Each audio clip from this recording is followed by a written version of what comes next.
ओम साईराम मैत्रिणीनो, गिबरारी सखी YouTube चॅनलमध्ये तुमचे सहर्ष स्वागत आहे। आज आपण लांबाई कशी कट करायची ते पाहणार आहोत। आता आपण ह्याची उंची पाहून घेतलेली आहे। ह्याची तयार उंची आहे 8 इंच। आता हे पहा, मी तुम्हाला बेसिक खूप काही गोष्टी आज याच्यामध्ये सांगणार आहे।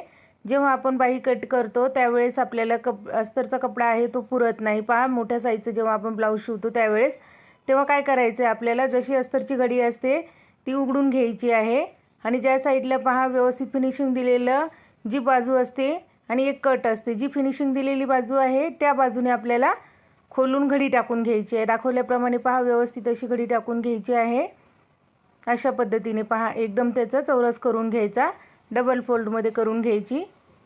ही पहा, अशा पद्धतीने कट केले ती बाजू पलीकडच्या साईडला गेली पाहिजे आणि ज्या साईडला फिनिशिंग आहे ती बाजू आपण कट करणार आहोत त्या बाजूने यायला पाहिजे। अशा पद्धतीने पहा, आता आपण मी 2 बाही कट एकसाथ करणार आहे। माझ्याकडे ह्या साईजचे 2 ब्लाऊज आहेत, त्यामुळे आता एकावर एक व्यवस्थित असं आपण अस्तर ठेवून घ्यायचं आहे। त्याला आता आपल्याला 4 फोल्डमध्ये करून घ्यायचं आहे। व्यवस्थित असं त्याच्या 4 घड्या करून घ्यायच्या आहेत। 40 चेस्टच्या मापाचा हा ब्लाऊज आहे, पण त्यांचं चेस्ट जास्त आहे आणि हाताची जी आहे, हात जे आहेत ते थोडेसे छोटे आहे, त्यामुळे ह्याच्यामध्ये थोडंसं कमी जास्त करावं लागणार आहे। आता हे पहा, अशा पद्धतीने आपल्याला किती आता तयार उंची जी आहे आपली ती 8 इंच आहे।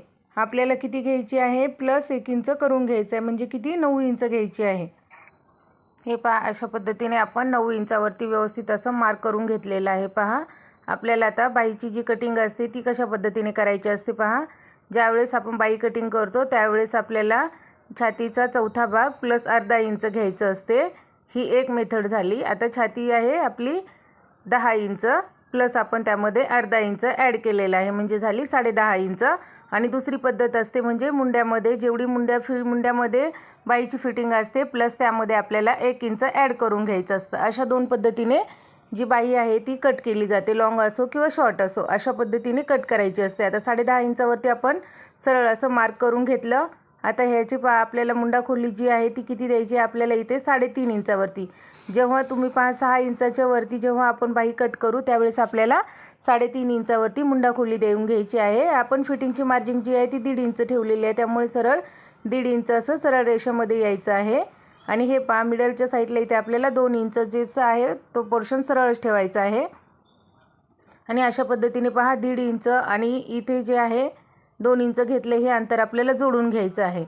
आणि व्यवस्थित असं फक्त हलक्या हाताने असा वरच्या साईडला आपल्याला जो बॅकचं पोर्शन येणार आहे तिकडे असा हलक्या हाताने कर्व शेप देऊन घ्यायचा आहे।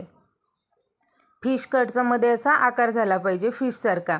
आणि जे आपण मुंडा खोली समोरच्या भागासाठी घेणार आहोत तिकडे थोडासा असा हलकासा त्या लाईनपासून आपल्याला उतार देऊन घ्यायचा आहे। मध्ये फक्त अर्धा इंच अंतर राहील, या हिशोबाने आपल्याला कट करून घ्यायचं असतं।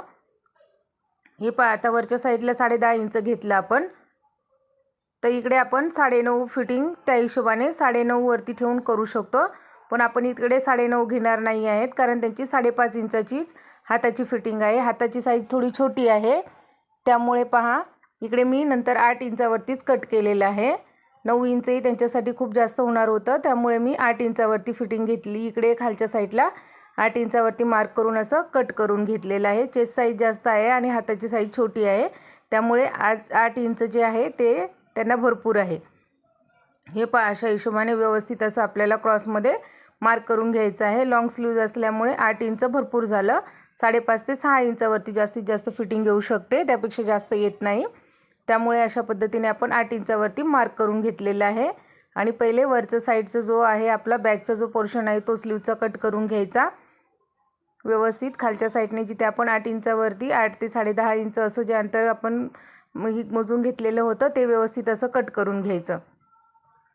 त्यानंतर पहा, आता आपल्याला समोरच्या भागाचा इकडे शेप देऊन घ्यायचा आहे व्यवस्थित असा। ही दाखवल्याप्रमाणे असं व्यवस्थित असे आपल्याला दोन्ही पार्ट्स वेगळे करून घ्यायचे आहेत। दोन्ही स्लीव्ज ज्या आहेत त्या बरोबर एकमेकांवरती मोजून घ्यायचं व्यवस्थित।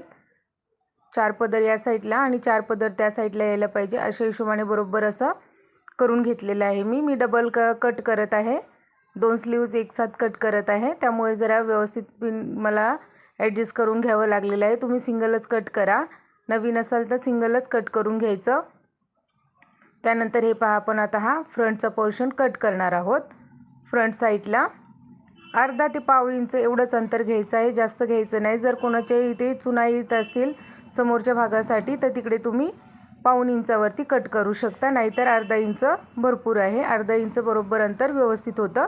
हे पहा अशा पद्धतीने त्याचा आपल्याला शेप दिसणार आहे. एकदम सोपी आणि इझी मेथड आहे. पहा आवडल्यास नक्की व्हिडिओला लाईक शेअर सबस्क्राईब करा. व्हिडिओ पाहिल्याबद्दल तुमचे मनापासून धन्यवाद. एक छोटीशी कमेंट करायला नक्की विसरत जाऊ नका. खूप छोट्या मोठ्या टिप्सही तुम्हाला मी प्रत्येक व्हिडिओ दाखवण्याचा प्रयत्न करते. व्हिडिओ पाहिल्याबद्दल मनापासून धन्यवाद.